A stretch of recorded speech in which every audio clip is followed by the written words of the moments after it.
오후 4시 17분 초인종이 울렸다. 박정숙 여사는 차를 우려내다가 손을 멈췄다.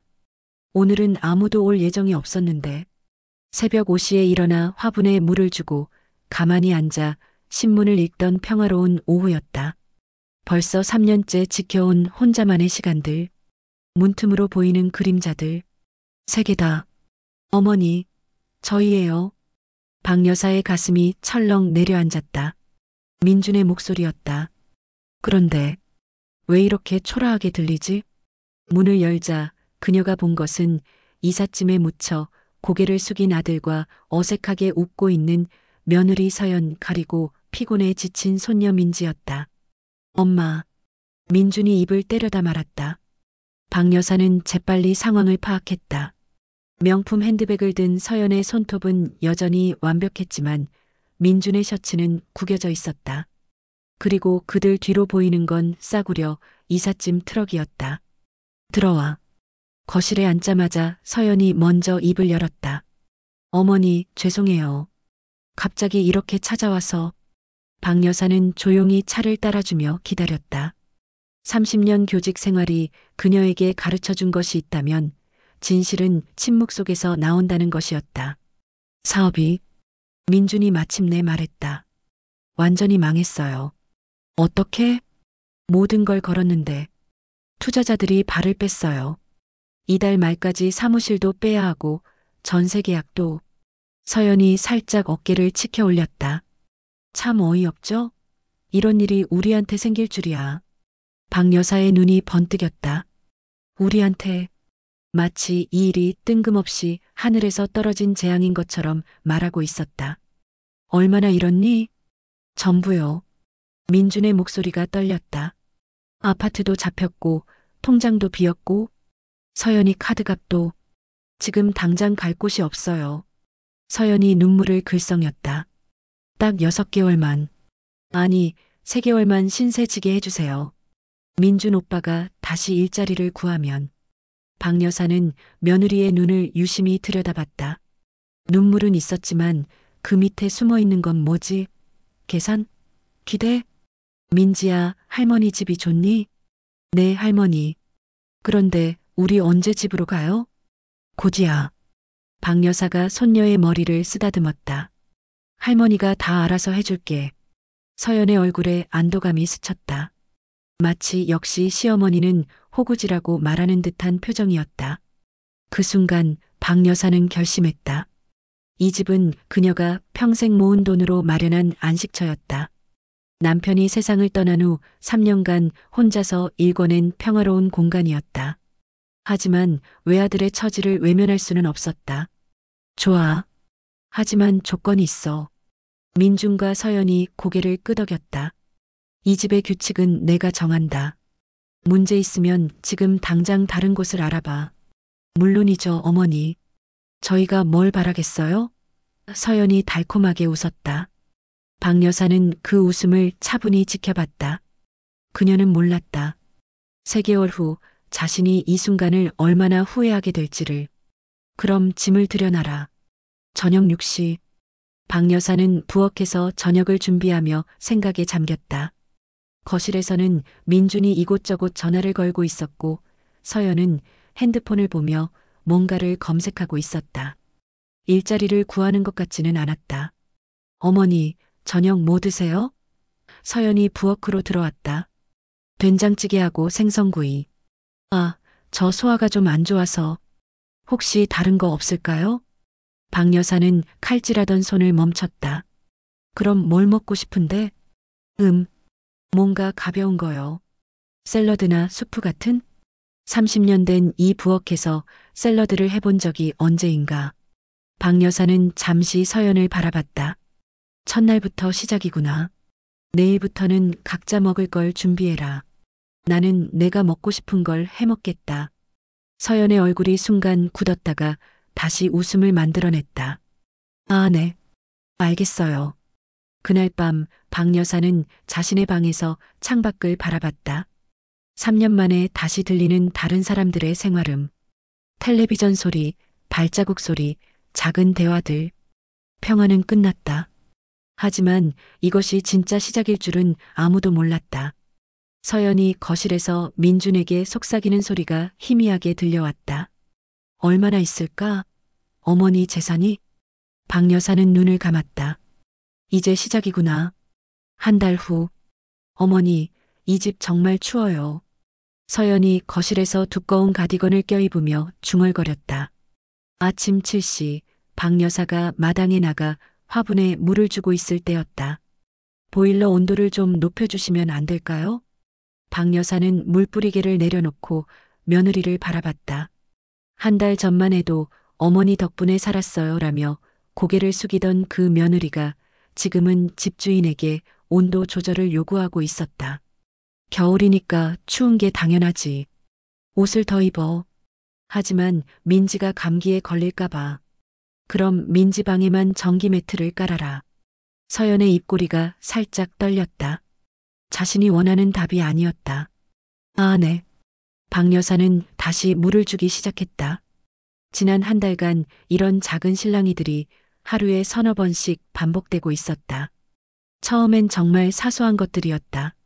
샴푸 브랜드, 화장지 종류, 세탁 방법까지. 어머니가 쓰시는 샴푸, 제 머리에 안 맞는 것 같아요. 어머니, 이 화장지 너무 거칠어요. 세탁기 물 온도가 너무 뜨거운 것 같은데. 매번 작은 불만들이었다. 하지만 그 불만들이 쌓이면서 박 여사는 점점 자신의 집에서 위축되어 가고 있었다. 아침 8시, 식탁에서 아침 식사가 시작됐다. 박 여사가 차려낸 건 조촐한 한식이었다. 된장국, 계란말이, 김치, 그리고 밥. 30년간 가족들을 위해 차려온 평범한 아침상이었다. 민주는 고맙습니다. 어머니라며 잘 먹었지만 서연의 반응은 달랐다. 어머니. 서연이 숟가락을 내려놓으며 말했다. 요즘 속이 좀 안 좋아서 이렇게 짠 음식은 소화가 잘 안 되더라고요. 박 여사는 된장국을 한 숟가락 떠먹어 봤다. 평소와 다를 게 없었다. 그럼 뭘 먹고 싶은데? 토스트나 시리얼 같은 거요. 서구식으로 가볍게.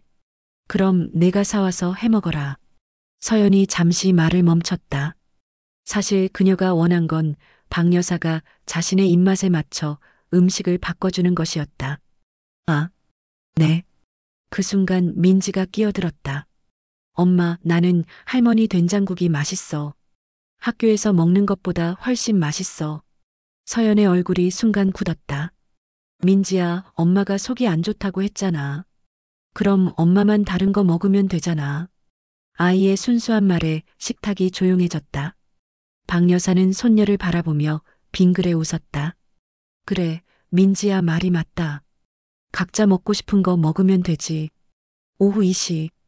박 여사가 평소처럼 마당에서 빨래를 널고 있을 때였다. 어머니. 서연이 창문을 열고 소리쳤다. 빨래를 이렇게 대충 널면 어떻게 해요? 이렇게 하면 옷이 다 구겨져요. 박 여사는 손을 멈추고 며느리를 올려다봤다. 뭐가 문제야? 저기 보세요. 셔츠 어깨 부분이 늘어지게 걸렸잖아요. 그리고 바지도 거꾸로 걸었고 30년간 빨래를 해온 박 여사에게 빨래 방법을 지적받고 있었다. 자신의 집에서, 자신의 마당에서. 그럼 내가 해라. 어머니, 저는 지금 민지 숙제 봐주고 있어서. 그럼 나중에 내가 다시 걸어. 서연이 창문을 쾅 닫았다. 박 여사는 잠시 서 있다가 다시 빨래를 널기 시작했다. 하지만 이번엔 더 신경 써서 걸었다. 자신도 모르게. 저녁 6시.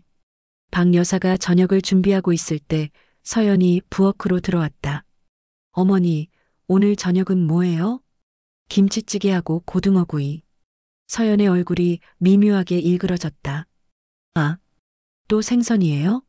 어제도 생선이었는데. 어제는 갈치였고 오늘은 고등어야. 아니, 그게 아니라 저는 생선 비린내를 못 맡겠어요. 요즘 입덧하는 것도 아닌데 왜 이렇게 민감해졌는지.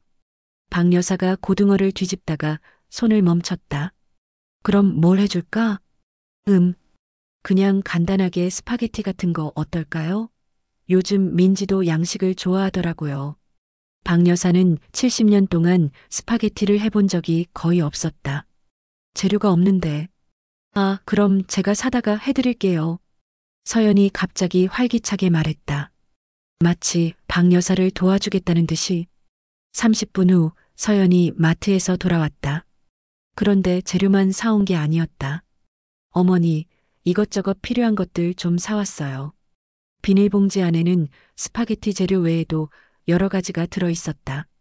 수입 샴푸, 고급 화장지, 비싼 세제, 그리고 원두커피까지. 이게 다 얼마야? 아, 그냥 우리 가족이 쓸 것들이에요. 걱정하지 마세요. 박 여사는 영수증을 보고 깜짝 놀랐다. 8만 원이 넘었다. 스파게티 재료는 기껏해야 1만 원이었는데. 서연아, 이거 너무 비싸다. 어머니, 저희도 여기서 생활하는데 조금씩은 기여해야죠. 민준 오빠도 곧 일자리 구할 거고요. 그럴듯한 말이었다. 하지만 박 여사는 알고 있었다. 민준은 한 달 내내 일자리를 구한다며 밖에 나가지만 실제로는 친구들과 커피나 마시고 있다는 것을. 저녁 식사 시간. 서연이 만든 스파게티가 식탁에 올랐다. 어때요? 맛있죠? 서연이 자랑스럽게 물었다. 민지가 먼저 반응했다. 맛있어. 엄마가 해준 게 더 맛있어. 민준도 엄지를 치켜들었다. 역시 우리 와이프. 솜씨가 늘었네. 박 여사는 조용히 스파게티를 먹었다. 맛이 없지는 않았다. 하지만 뭔가 어색했다. 자신의 식탁에서 자신이 만들지 않은 음식을 먹고 있다는 사실이. 어머니는 어떠세요? 서연이 물었다. 맛있다. 다행이에요. 이제부터 가끔씩 제가 요리해 드릴게요. 어머니도 좀 쉬시고. 듣기에는 효부 같은 말이었다. 하지만 박 여사는 그 말 속에 숨은 의미를 읽을 수 있었다. 이제부터 이 부엌도 내가 쓸 거야. 그날 밤 박 여사는 침대에 누워 천장을 바라봤다. 한 달. 고작 한 달 만에 이 집의 분위기가 완전히 바뀌었다. 서연은 점점 대담해지고 있었다. 처음엔 조심스럽게 불만을 표현하더니 이제는 대놓고 집안일에 간섭하고 있었다.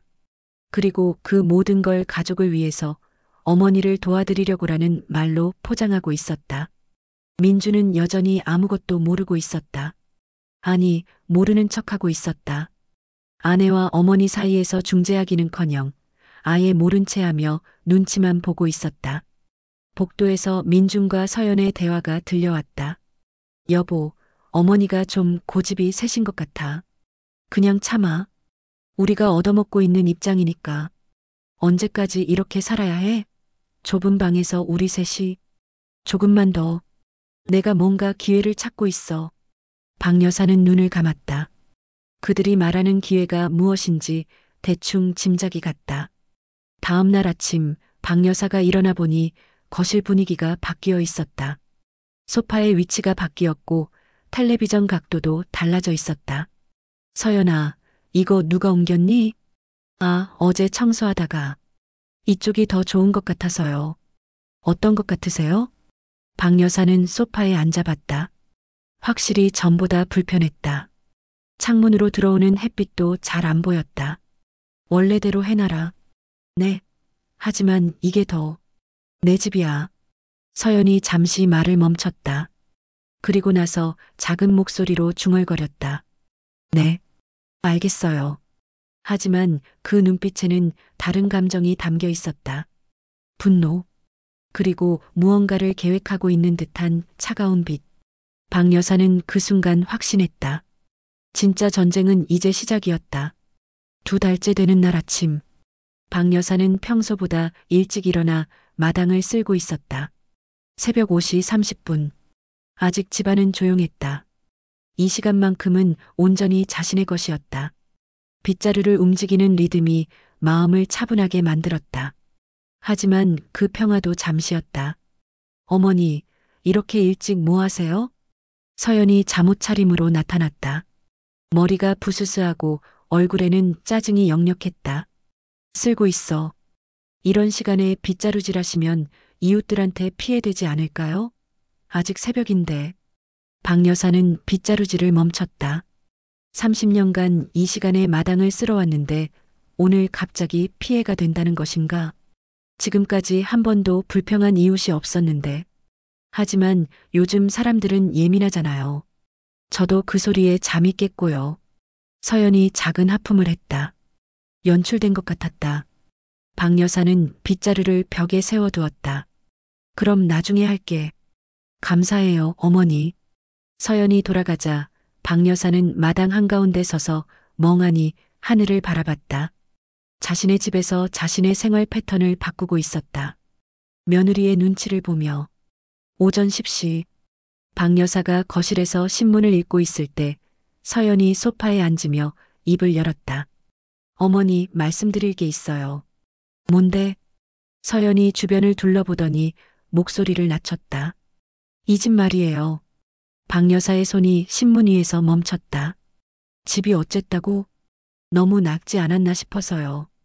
보일러도 오래됐고 창문도 좀 그렇고 어머니 혼자 계실 때는 괜찮으셨겠지만 이제 우리 가족이 함께 살다 보니까. 박 여사는 신문을 접었다. 그래서 리모델링을 좀 하시는 게 어떨까요? 아니면 서연이 잠시 망설이더니 계속했다. 아예 이 집을 팔고 더 좋은 곳으로 이사하시는 건 어떠세요?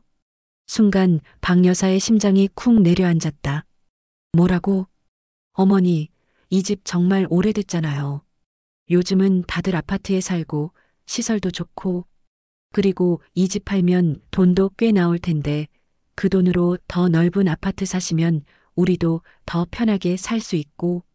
박 여사는 서연의 말을 끝까지 듣지 않았다. 머릿속이 하얘졌다. 이 집을 팔라고? 남편과 함께 30년을 살았던 남편이 세상을 떠난 후 3년간 혼자서 지켜온 이 집을? 절대 안 돼. 박 여사의 목소리에는 지금까지 들어본 적 없는 차가움이 담겨 있었다. 어머니, 왜요? 한번 생각해 보세요. 이 집 팔면 최소 3억은 나올 텐데. 그만해. 그 돈으로 더 좋은 아파트 사시고 남는 돈으로 뭘 하자는 거야? 서연이 순간 말을 멈췄다. 그리고 나서 조심스럽게 말했다. 저희 사업 자금 좀 빌려주시면 안 될까요? 민준 오빠가 좋은 기회를 찾았거든요. 작은 카페 창업하려고 하는데 드디어 본색이 드러났다. 박 여사는 천천히 일어났다. 서연아, 네 어머니. 너는 지금 뭘 하고 있는 거야? 뭐가요? 내 집을 팔아서 너희 사업 자금을 만들자는 거잖아. 서연의 얼굴이 붉어졌다. 그게 아니에요. 어머니를 위해서. 내가 언제 이 집이 싫다고 했니? 하지만 더 좋은 곳에서 사시면. 좋은 곳? 박 여사가 방을 한 바퀴 둘러봤다. 이보다 더 좋은 곳이 어디 있어? 거실 한쪽 벽에는 남편과의 사진들이 걸려 있었다. 결혼식 사진, 민준이 어렸을 때 가족 사진, 남편의 환갑잔치 사진까지. 이 집의 모든 구석구석에는 30년의 추억이 스며 있었다. 어머니, 저는 정말 어머니를 위해서. 그만해. 박 여사가 소리쳤다.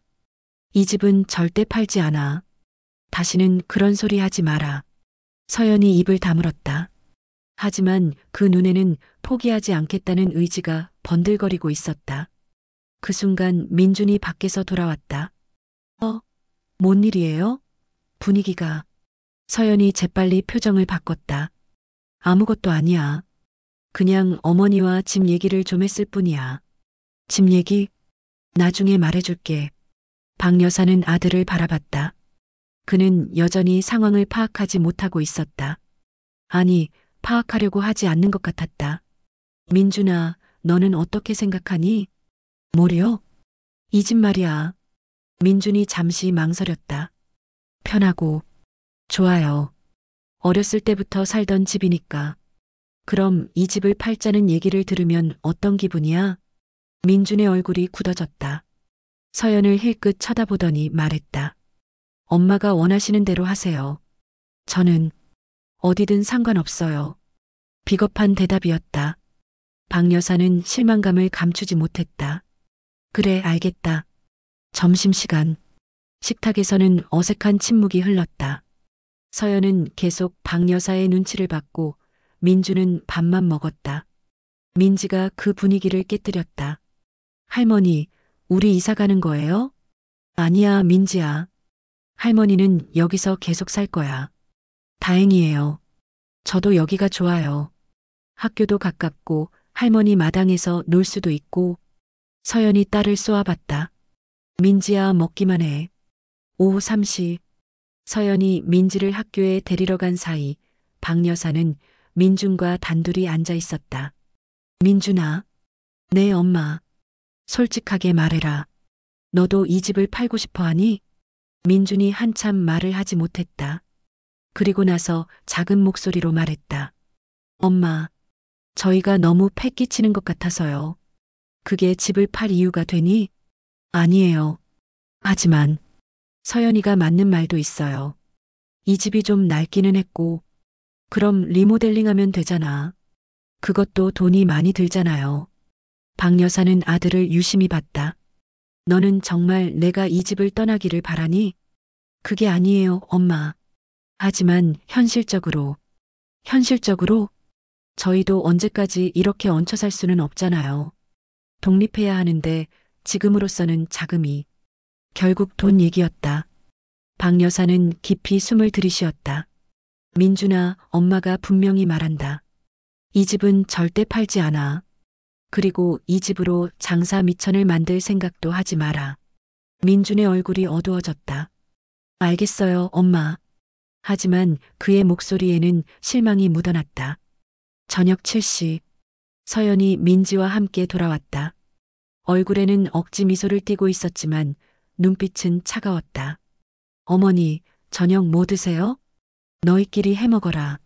나는 입맛이 없어. 박 여사는 자신의 방으로 들어갔다. 밤 10시. 박 여사는 침대에 누워 있었지만 잠이 오지 않았다. 복도에서 민준과 서연의 대화가 들려왔다. 어떻게 됐어? 안 된대. 절대 팔지 않는다고. 그럼 어떻게? 카페 자금은? 다른 방법을 찾아야지. 다른 방법이 뭐가 있어? 당신 어머니 통장에는 돈이 얼마나 있는지도 모르고. 쉿! 목소리 좀 낮춰. 서연의 목소리가 작아졌지만 박 여사는 모든 말을 들을 수 있었다. 어머니가 고집이 너무 세. 우리가 여기서 언제까지 눈치 보며 살아야 해? 조금만 더 참아봐. 엄마 마음이 바뀔 수도 있어. 바뀔 것 같지 않은데? 오늘 표정 봤어? 완전히 화가 나 있었어. 그럼 다른 방법을 생각해보자. 다른 방법? 민준의 목소리가 더 작아졌다. 박 여사는 귀를 기울였지만 더 이상 들리지 않았다. 하지만 그녀는 알 수 있었다. 그들이 포기하지 않을 것이라는 것을. 다음 날 아침 박 여사가 일어나 보니 거실 테이블 위에 여행 팜플릿이 놓여 있었다. 이게 뭐야? 아, 그거요? 서연이 밝게 웃으며 나타났다. 요양원 팜플릿이에요. 박 여사의 손이 떨렸다. 요양원? 어머니 연세도 있으시고 혼자 계시면 위험하잖아요. 요즘 좋은 요양원들이 많더라고요. 호텔 같은 곳도 있고. 박 여사는 팜플릿을 집어들었다. 황금빛 노년을 위한 프리미엄 실버타운이라는 문구가 눈에 들어왔다. 누가 이걸 가져왔어? 제가 알아봤어요. 어머니를 위해서요. 박 여사가 팜플릿을 바닥에 던졌다. 당장 치워. 서연의 미소가 사라졌다. 어머니, 한 번만 보세요. 정말 좋은 곳이에요. 나는 여기서 살 거야. 죽을 때까지. 하지만 그만. 박 여사의 목소리가 집안을 울렸다. 그 순간 그녀는 확신했다. 이들과의 전쟁이 본격적으로 시작될 것이라는 것을. 그리고 자신도 이제 반격할 때가 되었다는 것을. 요양원 팜플릿 사건 이후 일주일. 박 여사는 평소와 다름없이 아침 6시에 일어나 마당으로 나갔다. 하지만 뭔가 이상했다. 어제까지 싱그럽게 자라고 있던 장미 화분이 시들어 있었다. 이상하네. 박 여사가 화분을 자세히 들여다봤다. 흙이 바싹 말라 있었다. 어제 분명히 물을 줬는데. 어머니, 아침부터 뭐 하세요? 서연이 나타났다. 평소보다 일찍 일어난 것 같았다. 화분이 이상해. 어제 물을 줬는데 왜 이렇게 말랐지? 아, 그거요? 서연이 무심하게 말했다. 제가 어제 베란다 청소하면서 옮겼거든요. 벌레가 너무 많이 꼬여서. 박 여사의 손이 멈췄다. 벌레? 네. 파리도 오고 모기도 오고. 민지가 알레르기 있어서 걱정이 되더라고요. 그럼 미리 말을 하지. 왜 혼자서? 어머니께 말씀드리려고 했는데 주무시고 계셔서요. 괜찮죠? 다시 옮겨드릴까요? 박 여사는 서연의 얼굴을 유심히 봤다. 미안한 기색은 전혀 없었다.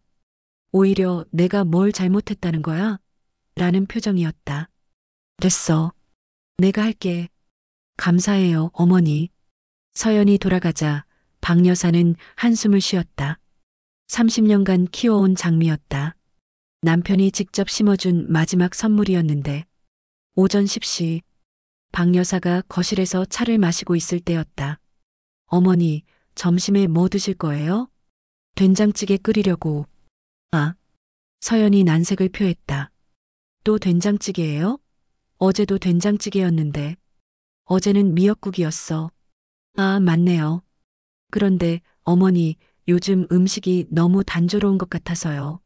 민지도 질려하고. 박 여사가 찻잔을 내려놨다. 그럼 뭘 해줄까? 오늘은 제가 해드릴게요. 새로운 요리 좀 배워왔거든요. 새로운 요리? 네. 요즘 유튜브에서 배우고 있어요. 건강한 요리들이요. 점심시간. 서연이 만든 음식이 식탁에 올랐다. 현미밥, 채소 샐러드, 그리고 닭가슴살 스테이크였다. 어때요? 다이어트에도 좋고 건강에도 좋아요. 박 여사는 포크로 현미밥을 찍어봤다. 딱딱했다. 이거 현미야? 네. 백미보다 훨씬 좋잖아요. 어머니 나이에는 특히 좋고요. 어머니 나이에는 그 말이 가슴에 박혔다. 나는 백미가 좋아. 하지만 어머니 건강을 생각하시면 내 건강은 내가 알아서 해. 서연의 얼굴이 굳어졌다. 네, 알겠어요. 민지가 채소 샐러드를 뒤적거리며 말했다. 엄마, 이거 맛없어. 할머니가 해주시는 게 더 맛있어. 민지야. 서연이 딸을 꾸짖었다.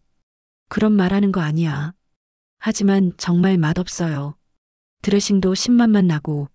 박 여사는 손녀를 보며 미소 지었다. 아이는 거짓말을 못한다.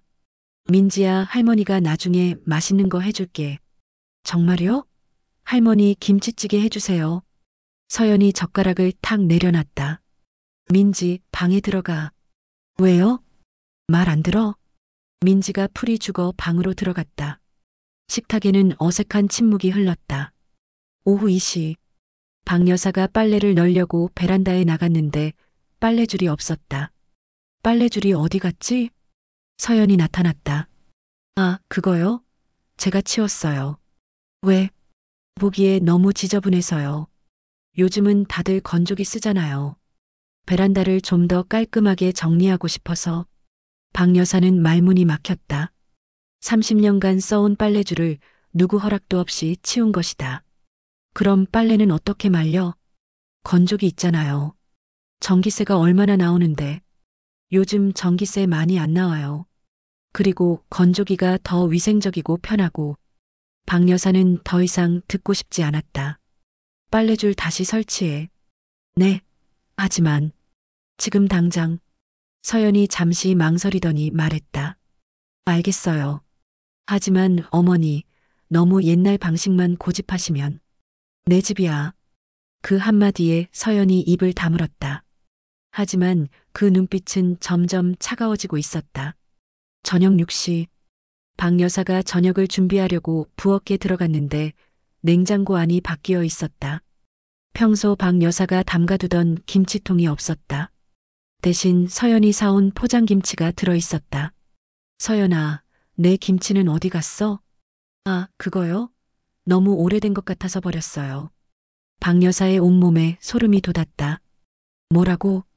어머니, 김치가 너무 쉬었어요. 그리고 냉장고의 자리도 차지하고 요즘 나온 포장김치가 더 깔끔하고 위생적이에요. 박 여사가 휘청거렸다. 그 김치는 지난달에 직접 담근 것이었다. 남편이 가장 좋아했던 레시피로. 너는 지금. 어머니, 화내지 마세요. 새로운 김치 사왔으니까 드셔보세요. 이 브랜드가 요즘 인기 있어요. 박 여사의 손이 떨렸다. 분노 때문이었다. 나가. 네. 지금 당장 부엌에서 나가. 서연이 깜짝 놀라며 뒤로 물러났다. 어머니, 왜 그러세요? 김치 하나 때문에. 김치 하나? 박 여사의 목소리가 떨렸다. 그게 김치 하나야? 민준이 소리를 듣고 나타났다. 엄마, 무슨 일이에요? 너네 아내가 내 김치를 버렸어. 김치를? 서연이 재빨리 변명했다. 여보, 그 김치 너무 오래됐었어. 냄새도 이상하고. 어머니 건강을 생각해서. 건강을 생각해서? 박 여사가 웃었다. 처음 들어보는 서늘한 웃음이었다. 내 건강을 내가 걱정해? 어머니, 30년 전부터 담가온 김치인데 하루아침에 독이 됐다는 거야? 민준이 어쩔 줄 몰라 했다. 엄마, 서연이가 잘못 생각한 것 같으니까. 잘못 생각한 게 아니야. 박 여사가 단호하게 말했다. 이 여자는 지금 나를 무시하고 있어. 서연의 얼굴이 붉어졌다.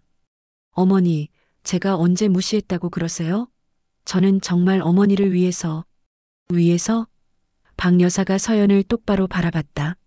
내 화분 옮기고, 내 빨래줄 치우고, 내 김치 버리는 게 나를 위해서야? 그건, 다음엔 뭘 버릴 거야? 내 옷? 내 이불? 아니면 나 자체를 버릴 거야? 어머니, 그런 말씀 마세요. 민준이 중재하려고 했지만 박 여사는 막지 않았다. 민준아, 너도 똑똑히 들어라. 이 집에서 내가 주인이야. 내 허락 없이 내 물건을 함부로 만지지 마라. 알겠어요, 엄마. 특히 너. 박 여사가 서연을 가리켰다. 더 이상 내 생활에 간섭하지 마라. 서연이 입술을 악물었다. 네, 알겠어요. 하지만 그 눈빛에는 분명히 다른 감정이 담겨 있었다. 굴복이 아니라 더 큰 분노였다. 그날 밤 박 여사는 잠을 이룰 수 없었다.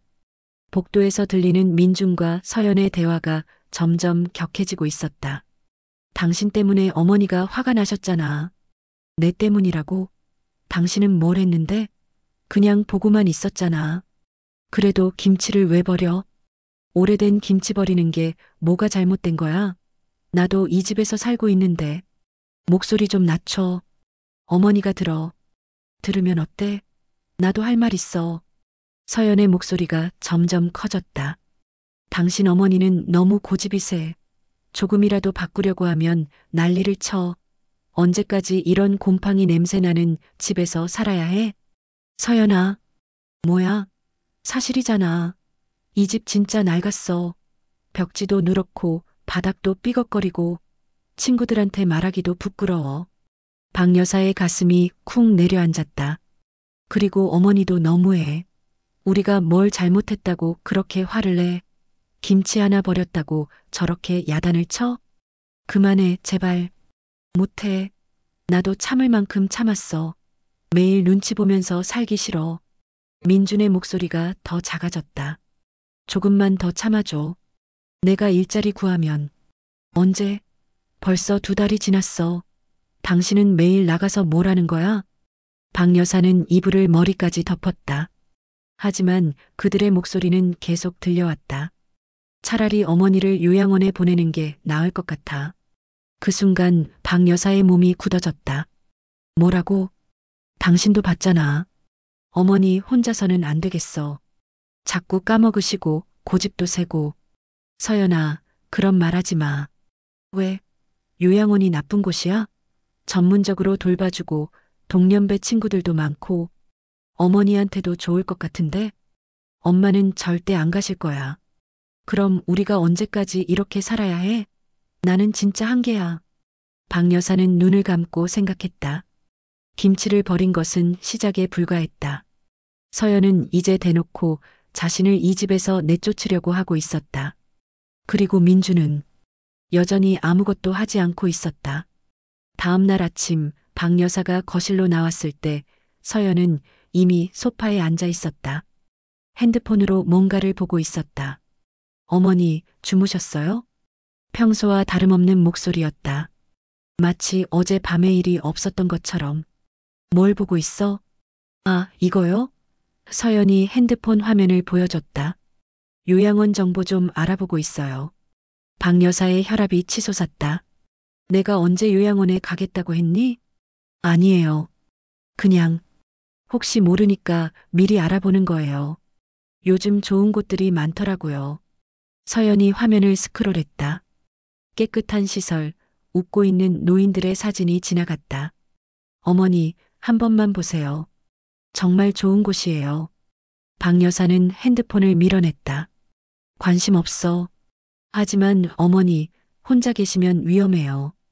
어제도 화분 물 주는 걸 깜빡하셨잖아요. 그건 내가 옮겨놔서. 기억력이 예전 같지 않으신 것 같아서 걱정이에요. 서연이 걱정스러운 표정을 지었다. 연기 같았다. 박 여사는 그 순간 깨달았다. 이 여자는 이제 자신을 치매 환자로 몰아가려고 하고 있다는 것을, 그래서 떳떳하게 요양원에 보내려고 하고 있다는 것을. 박 여사는 천천히 일어났다. 서연아, 내 어머니, 너는 정말 무서운 여자구나. 서연의 얼굴이 굳었다. 어머니, 무슨 말씀을. 이제 알겠어. 내가 뭘 하려고 하는지. 박 여사는 서연을 똑바로 바라봤다. 하지만 나는 절대 여기서 나가지 않을 거야. 죽어도. 그리고 그녀는 결심했다. 이제 정말로 싸울 때가 왔다고. 다음 날 새벽 5시, 박 여사는 평소보다 더 일찍 일어났다. 하지만 마당으로 나가지 않고 서재로 향했다. 남편이 생전에 쓰던 공간이었다. 책상 서랍을 열자 오래된 수첩들이 나왔다. 남편의 일기장, 가계부, 그리고 박 여사 자신의 교사 시절 기록들. 30년간 아이들을 가르쳤지. 그녀는 한 권의 수첩을 펼쳤다. 문제 학생지도 사례집이라고 적혀 있었다. 20대 초임 교사 때부터 정년 퇴직할 때까지 말 안 듣는 학생들을 어떻게 변화시켰는지 꼼꼼히 기록해 둔 것이었다. 김서연, 너도 내 학생이라고 생각하자. 박 여사는 새로운 페이지를 펼치고 펜을 들었다. 문제 학생 윤서연 42세, 며느리 증상 조작적 행동, 타인 지배욕, 거짓말, 탐욕 목표 본인의 진짜 모습을 스스로 드러내게 만들기. 박 여사는 잠시 펜을 멈추고 생각했다. 30년 교직 경험이 그녀에게 가르쳐 준 것이 있었다. 나쁜 아이는 없다. 다만 잘못된 방법을 쓰는 아이들이 있을 뿐이다. 하지만 서연은 달랐다. 서연은 이미 성인이었고 자신의 행동을 정확히 알고 있었다. 이런 경우에는 거울을 보여줘야 해. 박 여사는 계획을 세우기 시작했다. 1단계 관찰 및 증거 수집, 2단계 미끼 던지기, 3단계 진실 폭로. 오전 7시, 박 여사가 부엌에서 아침을 준비하고 있을 때 서연이 나타났다. 어머니, 일찍 일어나셨네요. 응, 잠이 안 와서. 서연이 박 여사의 얼굴을 유심히 봤다. 어머니, 요즘 잠을 잘 못 주무시는 것 같아요. 혹시 걱정되는 일이라도? 연기가 시작됐다. 박 여사는 속으로 웃었다. 나이가 들면 잠이 안 오는 법이야. 그래도 너무 심하신 것 같은데. 병원에 한번 가보시는 게 어떨까요? 됐어. 박 여사는 달걀을 프라이팬에 올리며 일부러 실수를 했다. 달걀 하나를 바닥에 떨어뜨린 것이다. 아, 이런. 어머니. 서연이 재빨리 달려왔다. 괜찮으세요? 손이 떨리셨나? 그냥 미끄러졌어. 요즘 자주 그러시네요. 어제도 컵을 떨어뜨리셨고. 박 여사는 속으로 메모했다. 서연은 자신의 실수 하나하나를 기록하고 있었다. 치매 증상으로 만들기 위해서. 그런가? 네. 혹시 몰라서 제가 기록해두고 있어요. 나중에 병원에서 물어보면. 기록을? 서연이 잠시 당황했다. 너무 빨리 말해버렸다. 아, 어머니 건강이 걱정돼서요. 박 여사는 고개를 끄덕였다. 하지만 속으로는 계획을 수정하고 있었다. 이 여자 생각보다 치밀하네. 오전 10시. 박 여사는 거실에서 신문을 읽고 있었다. 하지만 실제로는 서연의 행동을 관찰하고 있었다. 서연은 휴대폰으로 누군가와 통화를 하고 있었다. 응, 맞아. 요즘 정말 심해지신 것 같아. 어제도 달걀을 바닥에 떨어뜨리시고. 네, 기록하고 있어. 나중에 증거로 쓸 수 있을 것 같은데? 박 여사의 혈관에 차가운 무언가가 흘렀다. 서연은 지금 누군가에게 자신의 치매 증상을 보고하고 있었다. 병원에 가자고 해도 안 가려고 하시고. 응, 고집이 정말 세. 민준이 오빠도 어쩔 줄 모르겠다고 하고. 박 여사는 신문을 더 높이 들어 얼굴을 가렸다. 요양원? 그것도 생각해봤는데. 아직은 일러. 좀 더 증상이 심해져야. 통화가 끝나자 박 여사는 조용히 일어났다. 서연아, 나 좀 어지러워. 서연의 눈이 반짝였다. 어머니, 괜찮으세요? 어디가 어지러우세요? 머리가. 좀 쉬어야겠어. 박 여사는 일부러 비틀거리며 걸었다. 어머니, 제가 부축해드릴게요. 괜찮아. 혼자 갈 수 있어. 방으로 들어간 박 여사는 문을 살짝 열어두고 침대에 누웠다. 예상대로 5분 후 서연이 문 앞에 나타났다. 서연은 박 여사가 잠든 것을 확인하고 나서 다시 휴대폰을 꺼냈다. 민준 오빠, 어머니가 또 어지럽다고 하시면서 방에 들어가셨어. 네, 정말 심해지시는 것 같아. 이번 주말에 병원에 모시고 가야 할 것 같은데. 박 여사는 눈을 감고 있었지만 모든 말을 듣고 있었다. 점심시간. 박 여사는 일부러 평소보다 늦게 나타났다. 어머니, 점심 드세요. 지금이 점심시간이야? 네, 12시 30분이에요. 박 여사는 시계를 보는 척했다. 아, 그래. 아침을 언제 먹었더라. 서연이 민준과 눈을 마주쳤다. 어머니, 아침은 8시에 드셨어요. 그랬나? 기억이 잘 안 나네. 민준이 걱정스러운 표정을 지었다. 엄마, 괜찮으세요? 괜찮아. 나이가 들면 그런 법이지. 하지만 서연은 이미 메모를 하고 있었다. 오후 3시. 박 여사는 서재에서 다음 단계를 준비했다. 그녀는 오래된 금고를 열었다. 남편이 남긴 중요한 서류들이 들어 있었다. 그 안에서 하나의 서류를 꺼냈다. 부동산 등기부등본. 이 집은 박 여사의 단독 소유였다. 남편이 세상을 떠나기 전에 모든 재산을 아내 명의로 정리해놨던 것이다. 여보, 고마워. 덕분에 내가 지킬 수 있을 것 같아. 박 여사는 등기부등본을 다시 금고에 넣고 이번엔 다른 것을 꺼냈다. 통장들이었다. 예금 통장, 적금 통장, 그리고 비상금 통장까지. 총 금액은 서연이 상상하는 것보다 훨씬 많았다. 이제 미끼를 던질 때가 됐구나. 저녁 7시. 박 여사는 민준에게 말했다. 민준아, 내일 은행에 좀 가려고 하는데 같이 갈래? 은행요? 무슨 일로요? 정기예금 만기가 되어서 다시 넣어야 해. 서연의 귀가 쫑긋 섰다. 어머니, 정기예금이 얼마나 되시는데요? 얼마나 되긴. 그냥 조금. 조금이 얼마 정도예요? 박 여사는 일부러 애매하게 말했다. 여러 개 있어서. 정확히는 모르겠네. 여러 개요? 응. 내 아버지가 정리해뒀거든. 나는 잘 몰라. 민준이 놀랐다. 엄마, 아버지가 정리해 놓으신 게 있어요? 있지. 보험금도 있고, 퇴직금도 있고. 내가 혼자 살기엔 충분해. 서연의 눈이 번뜩였다. 어머니, 그런 중요한 돈은 잘 관리하셔야 해요. 요즘 어머니 기억력이. 기억력? 아니에요. 그냥 혹시 잊어버리실까 봐서요. 박 여사는 일부러 불안한 표정을 지었다. 그러게. 요즘 깜빡깜빡해서 걱정이야. 통장을 어디 뒀는지도 가끔 모르겠고. 서연과 민준이 동시에 몸을 앞으로 기울였다. 어머니, 통장을 어디 보관하세요?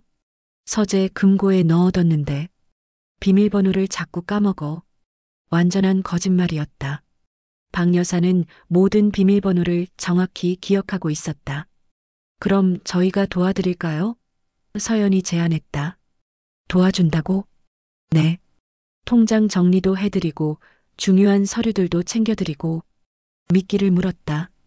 박 여사는 잠시 망설이는 척했다. 글쎄, 아직은 내가 할 수 있는데. 하지만 어머니 만약에 깜빡하시면 큰일 나잖아요. 요즘 보이스피싱도 많고 민준도 거들었다. 엄마, 서연이 말이 맞아요. 중요한 건 저희가 같이 관리하는 게 좋을 것 같아요. 박 여사는 마지못해 하는 표정을 지었다. 그럼 내일 은행 갔다 오면 한번 보여줄게. 정말요? 서연이 기뻐했다. 응, 너희도 알아야겠지. 그날 밤 박 여사는 침대에 누워 천장을 바라봤다. 복도에서 또다시 민준과 서연의 대화가 들려왔다. 여보, 어머니 돈이 얼마나 있는 것 같아? 모르지. 아버지가 정리해뒀다고 하니까. 정기예금이 여러 개라고 했잖아. 최소 몇 억은 있을 것 같은데? 그럴 수도 있지. 그리고 어머니 상태 봤어? 정말 치매 초기 증상 같아. 박 여사는 속으로 웃었다. 치매 연기가 통하고 있었다. 통장 관리를 우리가 하게 되면. 서연아, 그런 생각하지 마. 왜? 어머니를 위해서잖아. 어머니 혼자서는 관리 못하실 것 같은데. 그래도, 그리고 어머니가 요양원에 가시게 되면 결국 우리가 관리해야 하는 거 아니야? 민준이 한숨을 쉬었다. 일단 내일 은행부터 가보자. 박 여사는 수첩을 꺼내 새로운 계획을 적었다. 2단계 완료 미끼 성공, 3단계 준비 녹음 장비 설치. 그녀는 서랍에서 작은 녹음기를 꺼냈다. 몇 년 전 손자의 영어 공부를 도와주려고 샀던 것이었다. 이제 정말 재미있어지겠네. 박 여사는 30년간 갈고 닦은 교육자의 직감으로 확신했다. 서연은 반드시 실수를 할 것이다. 그리고 그 실수가 그녀의 진짜 모습을 드러낼 것이다. 교실에서 거짓말을 하던 학생들이 결국 스스로 진실을 털어놓게 만들었던 것처럼 참교육의 시간이 왔구나. 다음 날 오전 10시, 박 여사는 민준과 함께 은행에서 돌아왔다. 손에는 두터운 서류 봉투를 들고 있었다. 어머니, 다녀오셨어요? 서연이 현관에서 기다리고 있었다. 응, 좀 복잡하네. 박 여사는 일부러 지친 표정을 지으며 거실 소파에 앉았다. 어머니, 괜찮으세요? 많이 피곤해 보이시는데. 나이가 들어서 그래. 이런 일이 이렇게 복잡한 줄 몰랐어. 민준이 서류 봉투를 테이블에 올렸다. 엄마, 생각보다 통장이 많으시네요. 그래. 박 여사는 애매하게 웃었다. 내 아버지가 이것저것 만들어뒀나 봐. 서연의 눈이 서류 봉투에 고정됐다. 어머니, 정리 좀 도와드릴까요? 이렇게 많으면 관리가 힘드실 텐데. 그러게. 머리가 아파 죽겠어. 박 여사는 일부러 이마를 짚었다. 어머니, 혹시 얼마나 되시는지 여쭤봐도 될까요? 저희도 알아야 나중에 도와드릴 수 있을 것 같아서. 박 여사는 잠시 망설이는 척했다. 글쎄, 정확히는 모르겠어. 통장이 너무 많아서. 대충이라도요. 박 여사가 천천히 말했다. 정기예금만 해도 몇 개 있고 적금도 있고 보험금도 아직 안 받은 게 있고 총 얼마 정도 될 것 같으세요? 박 여사는 일부러 큰 숫자를 말했다. 한 5억 정도? 아니면 6억? 잘 모르겠어. 서연의 눈이 번뜩였다. 민준도 깜짝 놀랐다. 엄마, 그렇게 많아요? 내 아버지가 평생 모았으니까. 나는 잘 몰라. 박 여사는 서류 봉투를 뜯어 통장들을 꺼냈다. 실제로는 그렇게 많은 돈이 없었지만 통장의 개수는 많았다. 소액 예금부터 만기된 적금까지. 와, 서연이 감탄했다. 정말 많으시네요. 그런데 문제가 있어. 문제요? 박 여사는 걱정스러운 표정을 지었다. 비밀번호를 자꾸 까먹어. 오늘도 은행에서 한참 헤맸어. 그럼 어떻게 하시려고요? 그게. 박 여사가 한숨을 쉬었다. 은행 직원이 그러는데 치매 검사를 받아보라고 하더라. 서연과 민준이 눈을 마주쳤다. 치매 검사요? 응. 비밀번호를 계속 틀리니까 의심스럽다고. 나중에 문제될 수 있다고 하네. 어머니, 그럼 정말 검사를 받아보시는 게 좋을 것 같아요. 서연이 조심스럽게 말했다. 그래야 하나? 네. 그리고 만약에 정말로 문제가 있으시면 미리 준비를 해야 하잖아요. 무슨 준비? 서연이 잠시 망설이더니 말했다. 재산 관리 같은 거요. 어머니 혼자서는 힘드실 테니까. 미끼를 완전히 물었다. 박 여사는 불안한 표정을 지었다. 그럼 너희가 도와줄 수 있어? 물론이죠. 서연이 즉시 대답했다. 저희가 어머니를 위해서 뭐든지 해드릴게요. 정말? 네. 통장 관리도 해드리고 중요한 일도 대신 처리해드리고. 민준도 고개를 끄덕였다. 엄마, 걱정하지 마세요. 저희가 있잖아요. 박 여사는 안도의 표정을 지었다. 고마워. 혼자서는 정말 막막했어. 오후 2시. 박 여사는 서재에 혼자 있었다. 서영과 민주는 거실에서 통장들을 정리하고 있었다. 박 여사는 책장 뒤에 작은 녹음기를 설치했다. 거실의 모든 대화가 들릴 수 있는 위치였다. 이제 진짜 쇼가 시작되겠네. 거실에서 서영과 민준의 대화가 들려왔다. 여보, 진짜 대박이야. 5억이 넘는다고? 쉿? 목소리 좀 낮춰. 어머니가 들어. 어머니는 지금 서재에 계셔. 그리고 이제 우리가 관리하게 되는 거잖아. 아직 확실한 건 아니야. 확실하다고. 어머니 상태 봤어? 완전히 치매 초기 증상이야. 비밀번호도 까먹고 시간도 헷갈리고. 박 여사는 녹음기가 제대로 작동하는지 확인했다. 완벽했다. 그리고 은행에서도 치매 검사를 받으라고 했다며? 이거 완전 기회야. 기회? 생각해봐. 어머니가 치매 판정을 받으면 우리가 법정 대리인이 될 수 있어. 그럼 모든 재산을 우리가 관리하는 거지. 민준이 망설였다. 그래도 엄마가 치매라니. 너무 슬픈데. 슬프긴 뭐가 슬퍼. 어차피 언젠가는 될 일이야. 그리고 지금도 거의 그런 상태잖아. 하지만, 여보, 현실적으로 생각해봐. 우리 상황이 얼마나 절망적인데? 빚도 있고, 일자리도 없고, 이런 기회가 또 언제 와? 박 여사는 주먹을 꽉 쥐었다. 서연의 진짜 본성이 적나라하게 드러나고 있었다. 어머니 돈으로 우리가 다시 시작할 수 있어. 카페 창업도 하고, 새 집도 구하고. 서연아, 그건 엄마 돈이야. 어머니가 치매면 쓸 수도 없잖아. 요양원에 가시면 그런 큰 돈이 필요하지도 않고. 요양원? 당연하지. 치매 환자를 집에서 돌볼 수는 없어. 전문 요양원에 보내는 게 어머니를 위해서도 좋고. 민준이 긴 한숨을 쉬었다. 정말 그렇게 해야 하나? 해야지. 그리고 솔직히 말하면 그게 우리한테도 좋잖아. 어머니 눈치 안 보고 살 수 있고. 박 여사는 더 이상 들을 수 없어서 녹음기를 껐다. 충분했다. 오후 4시. 박 여사는 친구 정경이에게 전화를 걸었다. 경이야, 나야. 정수가. 웬일이야? 부탁 하나 있어. 나 좀 도와줄 수 있어? 뭔데? 박 여사는 자신의 계획을 설명했다. 정경이는 처음에는 놀랐지만 상황을 듣고 나서는 흔쾌히 동의했다. 그런 며느리가 어디 있어? 당연히 도와줘야지. 고마워. 그럼 내일 오후 2시에 전화해줘.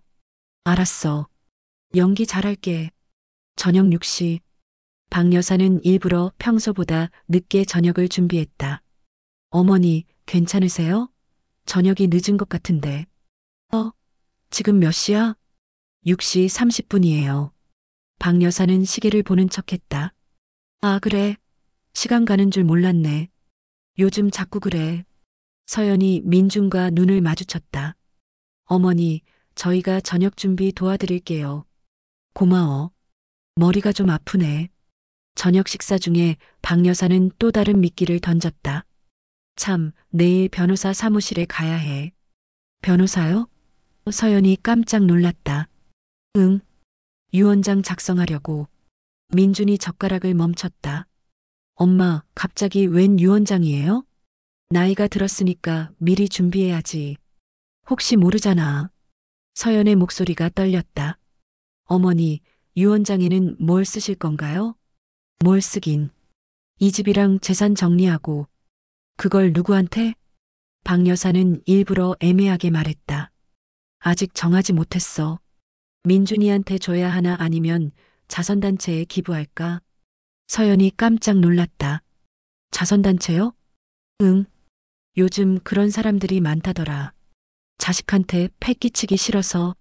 어머니, 그런 생각 마세요. 서연이 급하게 말했다. 저희가 있잖아요. 너희도 너희 살 길이 있는데. 아니에요. 저희가 어머니를 끝까지 모실게요. 민준도 거들었다. 엄마, 자선단체는 너무해요. 가족이 있는데. 박 여사는 속으로 웃었다. 돈 얘기만 나오면 이렇게 반응이 빨라진다. 그럼 너희가 나를 잘 돌봐주면 생각해 볼게. 당연하죠. 서연이 즉시 대답했다. 저희가 어머니를 최고로 모실게요. 그날 밤 박 여사는 침대에 누워 천장을 바라보며 미소 지었다. 복도에서 들리는 대화도 예상 범위 내였다. 여보, 절대 자선단체에 기부하게 두면 안 돼. 알아. 그래서 엄마를 잘 모셔야 한다고. 잘 모시긴. 우리가 유언장 내용을 확인해야 해. 어떻게? 방법이 있어. 어머니가 치매 검사를 받으러 가시는 동안 집에서 찾아보면 돼. 서연아, 그건 뭐가 문제야? 어차피 우리가 상속받을 건데 미리 확인하는 게 뭐가 잘못이야? 박 여사는 다음 날의 계획을 머릿속으로 정리했다. 내일은 더 큰 미끼를 던질 시간이었다. 다음 날 오후 2시. 박 여사가 거실에서 차를 마시고 있을 때 전화가 걸려왔다. 여보세요? 정수가 나야. 경희. 박 여사는 서연이 듣고 있는 것을 확인하고 목소리를 크게 했다. 아, 경희야. 웬일이야? 너 요즘 기억력이 안 좋다면서? 괜찮아? 응. 요즘 자꾸 깜빡깜빡해서 걱정이야. 그래. 그런데 말이야. 너 혹시 남편이 남겨둔 금괴 이야기 기억해? 박 여사는 서연이 몸을 앞으로 기울이는 것을 옆눈으로 봤다. 금괴? 어떤 금괴? 아이고, 정말 기억 안 나? 너네 남편이 투자용으로 사둔 금괴 말이야. 1kg짜리 몇 개. 아, 박 여사는 일부러 기억을 더듬는 척했다. 맞다, 그런 게 있었지. 어디 뒀더라? 그것도 모르겠어? 정수가, 너 정말 병원에 가봐야겠다. 그러게. 그런데 그 금괴를 어디 뒀는지 기억이 안 나네. 서연의 눈이 번뜩였다. 안전금고에 넣어뒀을 거야. 아니면 집 어딘가에. 그런가? 나중에 찾아봐야겠어. 정수가, 그거 엄청 비싸진 건 알지? 요즘 금값이 얼마나 올랐는데. 통화가 끝나자 서연이 재빨리 다가왔다. 어머니, 금괴가 있으세요? 금괴? 아, 내 아버지가 뭔가 사뒀던 것 같은데. 기억이 잘 안 나네. 어디에 보관하고 계세요? 그게. 박 여사는 머리를 짚었다. 어디 뒀는지 기억이 안 나. 서연의 눈에 탐욕이 번뜩였다. 박 여사는 속으로 만족스럽게 웃었다. 이제 정말 재미있어질 것 같았다. 다음 날 오전 9시. 박 여사는 일부러 외출 준비를 했다. 나 병원 좀 다녀올게. 병원요? 서연이 즉시 반응했다. 혹시 치매 검사 받으러 가시는 거예요? 응. 어제 예약했어. 민준이 걱정스러운 표정을 지었다. 엄마, 제가 같이 갈까요? 괜찮아. 혼자 갈 수 있어. 다만, 박 여사는 일부러 망설였다. 시간이 좀 걸릴 것 같아. 오후에나 돌아올 수 있을 거야. 서연의 눈이 반짝였다.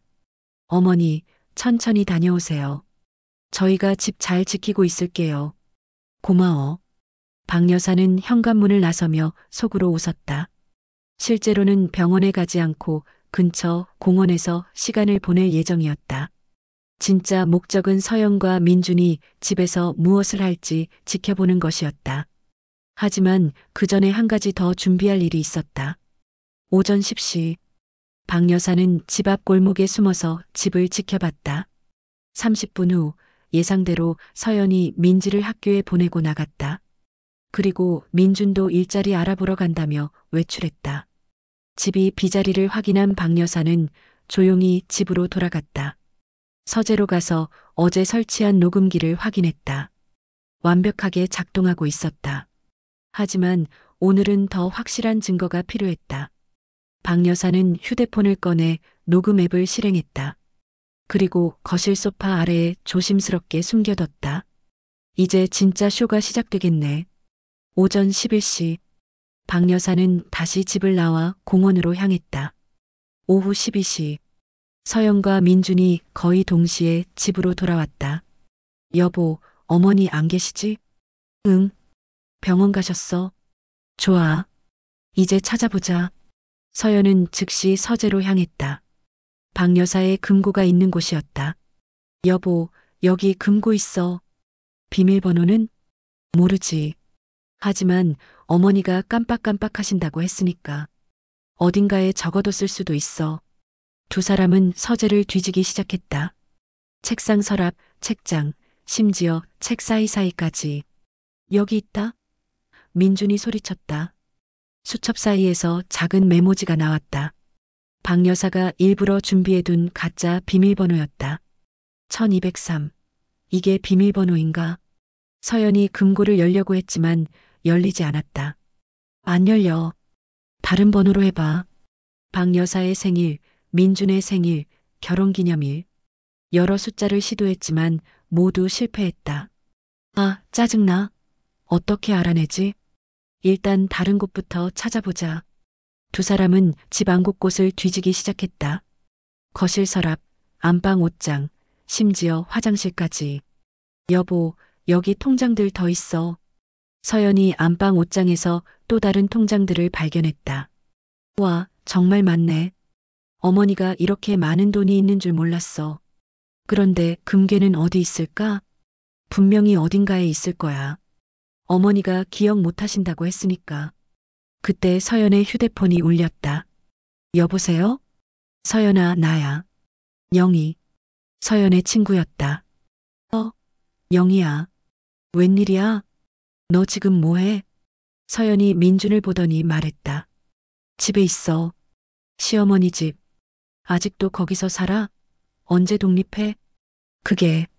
서연의 목소리가 작아졌다. 좀 복잡해. 복잡하긴 뭐가 복잡해? 계속 눈치 보면서 살 거야? 아니야. 곧 해결될 것 같아. 해결? 서연이 주변을 둘러보더니 목소리를 더 낮췄다. 시어머니가 치매 초기 증상이 있으셔. 정말? 응. 그래서 우리가 재산 관리를 하게 될 것 같아. 재산이 많아? 많지. 생각보다 훨씬 많아. 집도 있고 예금도 있고 금괴도 있다는데. 금괴?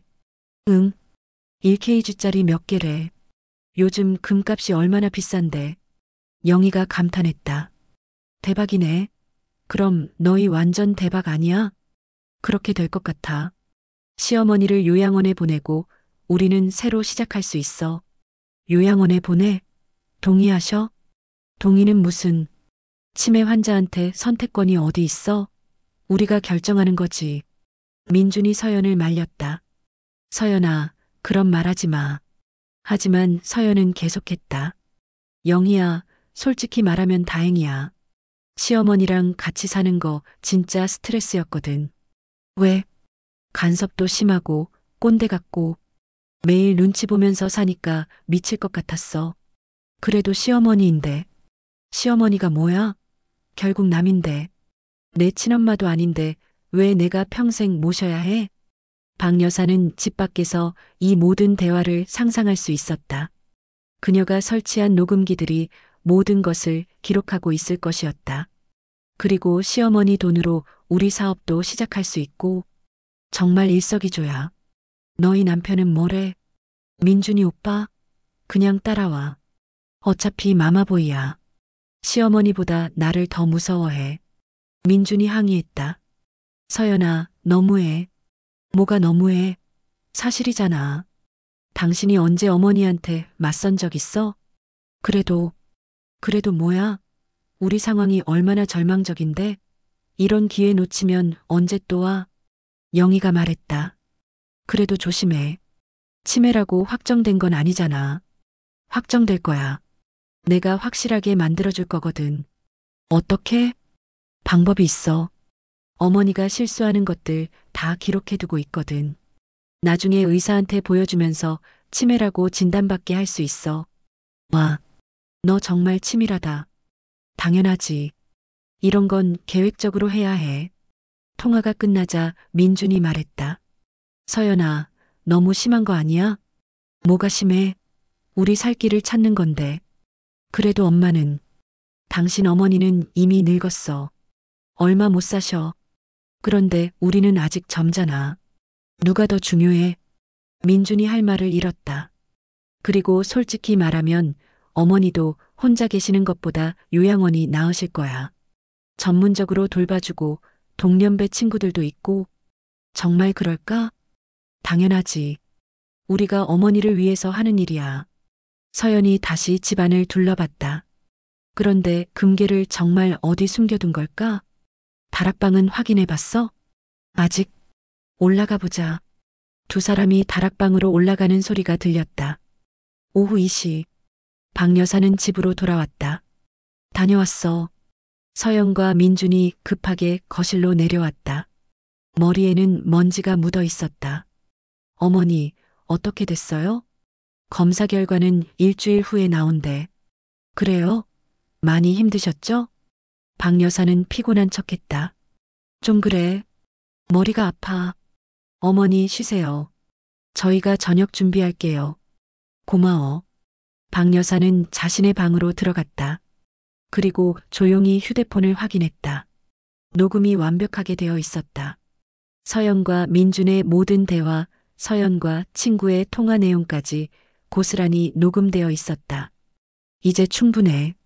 저녁 식사 시간. 박 여사는 평소와 다름없이 행동했다. 서연아, 오늘 집에서 뭐 했어? 아무것도 안 했어요. 그냥 청소 좀 하고. 거짓말이었다. 그래, 고마워.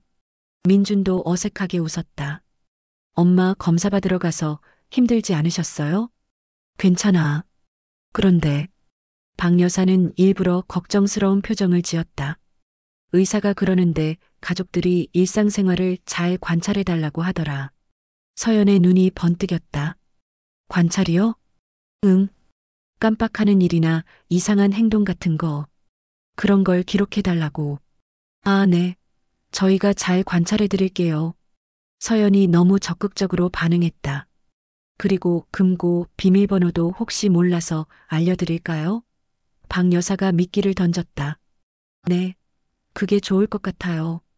1225야. 크리스마스네요? 응. 내 아버지가 정해놓은 거야. 서연과 민준이 눈을 마주쳤다. 그날 밤 박 여사는 침대에 누워 녹음 파일을 들었다. 서연의 추악한 본성이 적나라하게 드러나 있었다. 시어머니가 뭐야? 결국 남인데. 치매라고 확정될 거야. 내가 확실하게 만들어줄 거거든. 어머니도 혼자 계시는 것보다 요양원이 나으실 거야. 모든 말이 명확하게 녹음되어 있었다. 박 여사는 내일의 계획을 세웠다. 이제 마지막 단계만 남았다. 복도에서 서연과 민준의 대화가 들려왔다. 여보, 금고 비밀번호 알아냈어. 정말? 그럼 내일 열어보자. 어머니가 외출하시면 바로 확인해보자. 금괴 정말 있을까? 있을 거야. 어머니가 거짓말할 이유가 없잖아. 박 여사는 미소 지었다. 내일은 정말 흥미로운 하루가 될 것 같았다.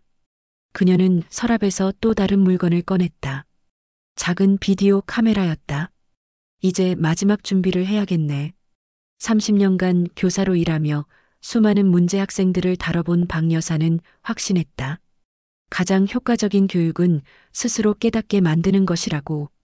그리고 서연은 곧 자신의 진짜 모습을 직면하게 될 것이었다. 토요일 오전 8시.